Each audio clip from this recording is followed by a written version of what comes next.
À Dalaba, en Guinée, deux grandes périodes historiques se font face à l'ombre d'une pinède balayée par le vent d'altitude, la Villa Janine et la Casa Palabre. Il y a d'abord celle de la Casa Palabre. Ici se sont tenues pendant de nombreuses années les réunions des gouverneurs, des administrateurs et des chefs de canton au bénéfice du régime féodal puis des colonisateurs français. À partir de l'indépendance en 1958, la Casa a ensuite accueilli des hôtes de marque comme Fidel Castro ou Gamal Abdel Nasser. Professeur d'histoire à la retraite, El Hadji Ibrahima Ba a suivi une à une les étapes de la restauration. On a cherché à refaire tel que c'était. Malheureusement, il y a quelques imperfections qui n'ont pu atteindre l'objectif, notamment le toit. Le toit était en cône et cette fois le plafond est plat, ce qui est un changement notoire. Et sur les gravures des murs, il y a également quelques petits changements. On n'a pas pu refaire les figures telles qu'elles étaient au départ. Mais cela vaut mieux que rien. Et c'est encore une très bonne chose parce que l'essentiel de l'édifice est revenu tel que c'était sous, disons, sa construction même.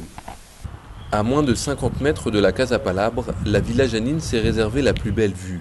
Le bâtiment a été construit en 1936 par le gouverneur français de l'époque. Pendant la présence française, Dalaba était le point d'attraction de tous les Européens des colonies d'Afrique occidentale. Plutôt que de rentrer en France, ils venaient à Dalaba, perché à plus de 1200 mètres d'altitude, pour profiter de sa fraîcheur. Contrairement à la Casa Palabre, la restauration ne s'est pas embarrassée du passé.